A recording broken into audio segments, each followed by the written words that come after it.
In part one, I spoke about the first high day of the 7th month, which is to be a memorial of acclamations, or a memento of shoutings, would be a couple of different ways to word it. It is amazing how man's religions have polluted our Creator's word and how they have polluted his high days and his Sabbaths. It is also amazing how the added truth about his high days that he is giving now is tying in directly to where we are in time with his son's return right around the corner. It is exciting to be a part of what is unfolding. The memento of acclamations was to serve a variety of purposes in his plan, one of which was to point us to this time when his trumpets would begin to sound, and we're being told to join in with him and shout aloud what he's restoring. He's telling us to join in with him in shouting to bring down the walls of darkness. The day that is set aside to mark this day of shoutings is a memento that precedes what is known as the Day of Atonement. All of his appointed times spell out his plan to build a family, but much more understanding is being given now that since the first phase of his temple is built, he's revealing more. This understanding is being given because he is calling out the beginning of the next phase of his family, and this understanding is being given to help them come out of the darkness. It is incredible what he is revealing with things like the water is symbolic of his son's blood, and how this explains so much of his process of redemption, especially when you apply this information to the Day of Atonement. The Day of Atonement represents a two-part system of atoning for our sins. Most have been oblivious to the second part because they have rejected it. Those calling themselves Jewish refer to this day as Yom Kippur or Yom Kippur. This day is not listed as a feast or as a chag, as so many claim that it is, but it is an appointed time. And it's an appointed time forever throughout our generations, so we need to observe it. I spoke about this in part one as well, how the mistranslations of the word moed for feast in the first 4 verses of Leviticus 23 has led many to a false understanding of which are his actual feast days. Most people think there are 7 feasts, and there are not. There are only 3.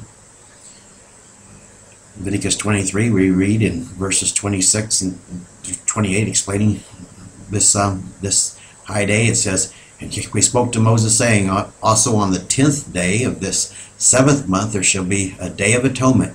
It shall be a holy assembly to you, and you shall afflict your souls, and offer an offering made by fire to Yahweh.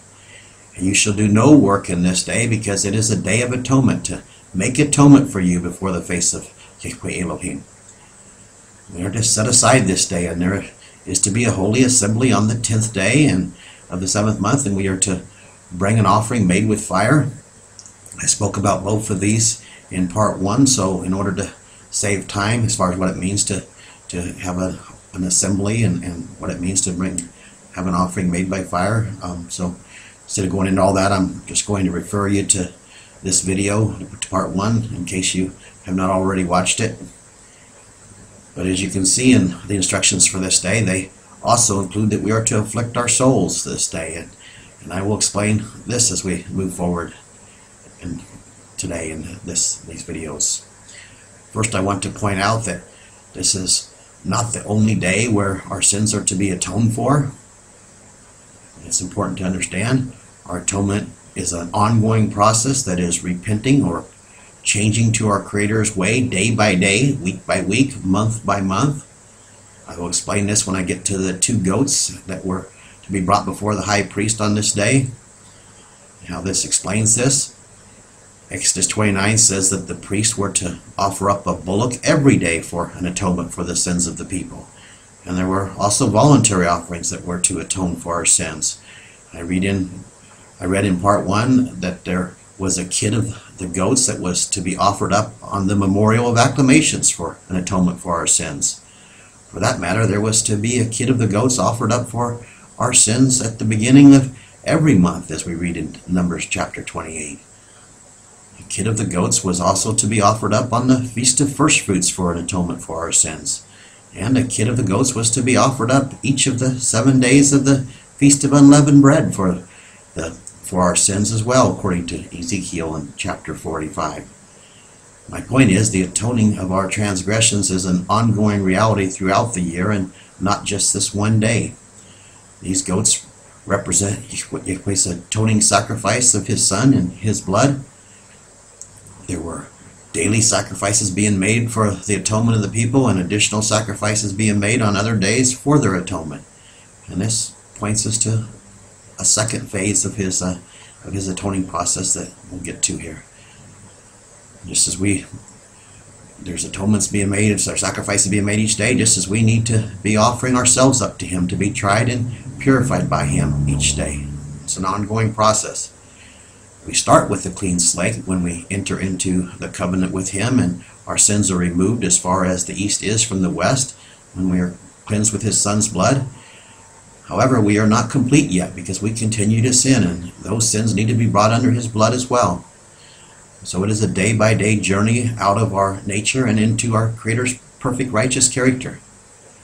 But there is to be this one day that is to be set apart each year to teach us something special about his plan and how it ties in with Yeshua's return, and to teach us an attitude that we must have to enter into his plan. The instructions go on in Leviticus 23 and verse 29, because whatever soul that is not afflicted in this day shall be cut off from among his people. And whatever soul that does any work in this day, the same soul will perish from among his people. And you shall do no manner of work. It shall be a statute forever throughout your generations in all your dwellings. He is making this clear that we are to do no manner of work, or we will perish from being his people.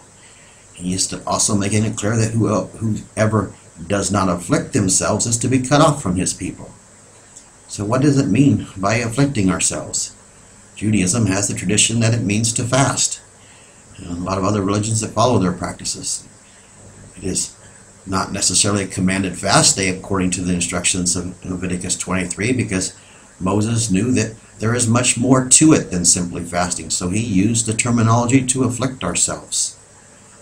But we do have an additional instruction that ties in fasting to this day, and it is directly pointing to this very coming day of atonement. In Isaiah 57, Yahweh is telling us of a day when he will heal his people, and if they will turn to him in humility with a broken and contrite spirit, he'll heal them. He has been healing those who came out of the bondage and came to his atoning process, but this has just been a small flock up until now. The rest of Israel has remained in captivity, and his truth did not go out to the world, as it will here soon. I'll speak more on this when I get to the Feast of Tabernacles. But now he is revealing himself to mankind like never before, and Satan will soon be bound. The last 1,000 years of his 7,000-year plan will be different, and this is all by design. His son and his temple will reign here during this time, and he is calling the people to live into this time to be healed. At the end of Isaiah 57, Elohim says that there is no peace for the wicked, or there is no shalom for the wicked. I have spoken on this as well, and how it ties in to today in the prophecies that are in Jeremiah, about how the shepherds say peace, peace, and how the people in the world cry out peace, peace, when there is no peace. Isaiah goes on to record Yahweh saying in chapter 58, start in verse 1, "Cry aloud, spare not, or do not refrain yourself.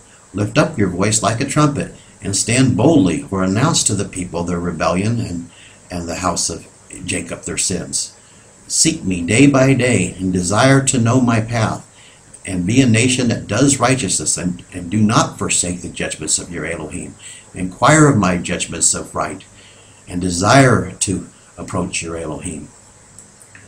The King James and others translate these words like forsake to forsook, and does to did, and inquire to they asked, as being past tense. They are not. They carry the quality perfect grammatical notation, which means that they are an active voice. And with what has been given in part 1, and with what has been being restored this past year, it is clear that he is referring to right now. This was always to be the case, but right now it is being fulfilled right before our eyes. It's all led up to this time that we're in. He continues in verse 3, "Why have I not seen your fasting and the affliction of your life? You have no knowledge. Of course, we read this. He says elsewhere, as people perish for lack of knowledge. Behold, in the day of your fast you come forth with all of your desires and harass the workmen. Behold, you fast for strife and contention, and you do not fast to strike the fist of iniquity, for your voice to be heard on high. This is so important to understand what he is saying. He is telling us that we have fasted for the wrong reasons, and he has not heard. He says that we fasted for the problems that are in our lives, or for our will to be done with others, but we have not fasted for evil to be purged out. And he has not heard our affliction. In verse 5 he goes on, this is to be the fast that I have chosen, a day for a man to afflict his soul. See, it ties it into this day what we're talking about. Bow down your heads in thorns and sackcloth and ashes, and spread the cry to fast this day as a desire to Yahweh. Is not this the fast that I have chosen, to loose the bands of iniquity, to untie the heavy burdens, and to let the oppressed go free, and to tear off every yoke? And this is what we need to be fasting for. This day is being commanded for this day, just as it has been, just as it always has been. But this day it is extremely significant because it was to point us to the day that we are in. It would lead up to this. In verse 7, you have not divided your bread to the hungry, and you mistreat the lowly that come to your house, because you hide your eyes when you see the naked, and you do not cover his flesh. Now break open as the morning light, and hurry to be made whole, and bring forth righteousness as he gathers the splendor of Yahweh. Wow. Get rid of the erroneous translations of men, and these verses are beautiful. What a time that we live in. These verses are completely tying in with what he has been giving about breaking our pitchers and filling our lamps with his oil. His oil leads to his righteousness. We must let his righteousness spring forth as the light to this dark world. Also, the part about crying aloud and sparing not, or not refraining ourselves, is right down the line with all these prophecies coming together. In verse 9, then you will cry out, and Yahweh will listen. And if you will cry out to be delivered, and he will say, behold, I will take away the yoke from your midst, and I will send away the speaking of iniquity with my finger. And the hungry soul will obtain, and the afflicted soul will be satisfied, and light will rise up in the darkness, and the concealed will be in the noonday of light. Everything is going to be brought into the light. This is powerful what he is revealing. He has sent me to speak that we must break forth his righteousness in this dark world, and to usher in his son's return, and to break down the towers of darkness. This is all tying in together, I keep saying, because it's amazing how these prophecies all just are coming together like a glove. Custom made. Who has despised this day of small things? Even if we are just a few in number, his light will sprout forth and overcome the darkness. Not by might nor by power, but by his Spirit, saith Yahweh Elohim. The darkness is going to be overcome with or without you anyway, but he is crying out to you to cry aloud and to spare not, and to join in with him in ushering in the light. The next verses prove what I'm saying here. In verse 11, and Yahweh will guide you continually and satisfy your soul in the dry places, and he will deliver your body, and you will be like a watered garden, like a spring of water whose waters do not fail. Tie this into prophecies in Jeremiah as well. And from you he will build the vanished places that were made desolate, and he will rise up the foundation of many generations, and you will be called the repairer of the breach, the restorer of paths to dwell in. So you see, this is about him restoring things through a people who will turn to him and join in with him in what he's restoring. This is what he's referring to here, the foundations of many generations. He's going to continue to build his family in the millennium, in the 1,000-year reign of his son in the first fruits. He wants us all involved in repairing the breach and that man, under Satan's guidance, has desolated. And this coming day of acclamations and the following day of atonement are of huge significance to where we are at in time. Somebody asked me the other day, where do I start? I wrote this person back and said to start with trusting him and obeying him. In the next verse, Isaiah talks about returning to his Sabbaths. The Sabbaths are a big part of obeying him. In verse 13, if you will turn your feet to the Sabbath and do my desire on my set apart day and call the Sabbath a delight, the sanctified of Yahweh, and glorify it, and glorify his path, and attain his desire by speaking his words. I'm going to say it then, he's going to hit it first, but the translators butchered this verse and with added words to make it read totally different. But just look up the words, don't believe me. Get yourself some resources and look them up for yourself. And of course you'll need to make sure that you have the right oil to guide you in understanding these verses, which is his 7 spirits. He says, if you do these things, then you will delight upon Yahweh, and you will ride upon the high places of the earth. And he says, I will feed you with the heritage of Jacob your father, because the mouth of Yahweh has spoken it. Wow, this sounds like some awesome healing that's going to be going on. But go back and read. Receiving his deliverance is conditional. All the way through his scriptures is conditional on turning to him, turning to his narrow path. And his Sabbaths are a big part of turning to him. These verses in Isaiah are definitely referring to a fast that Yahweh has proclaimed, and he is showing that he is tying it in with the Day of Atonement. No doubt he ties it in with the Day of Affliction. Now I will get back to talking about the word for affliction, since we are to afflict our souls on this Day of Atonement, and it is more than just fasting. The first time that the word is used is in Genesis 15, and it refers to them being afflicted for 400 years. That would be a long fast if it was referring to referring to more than just fasting, or not referring to more than just fasting. There are many examples to show this, because this word is used 82 times in the Old Testament, like with the taskmasters afflicting the children of Israel. It is used to reflect a submission, as when Hagar was told to return to Sarah and afflict herself to her. Deuteronomy 8 says that our Creator afflicted them by giving them manna to test them, to prove them, so that their end would be good. But of course we know that almost all of them failed the test. Their failure should be a huge warning to us. The whole story is recorded for a reason. They witnessed so much, and he took care of them, but they still did not put their trust in him over and over again. The word for afflicted is even translated as rape in examples of a man forcing himself on a woman, such as in Amnon forcing Tamar, and in other places where it refers to a man humbling a woman. In any case, the day is to be more than a fast. It needs to be focused on what we are fasting for, and he explained what we are to be fasting for in what I just read back there in Isaiah. David recorded that he afflicted himself with fasting in Psalms 35:13. Fasting is something that we need to do to show humility before our Creator. It is to be a day of brokenness where we reflect on the abominations that we have done and the hurt that we have caused in others, and a day of crying out that his will be done here on earth as it is in heaven.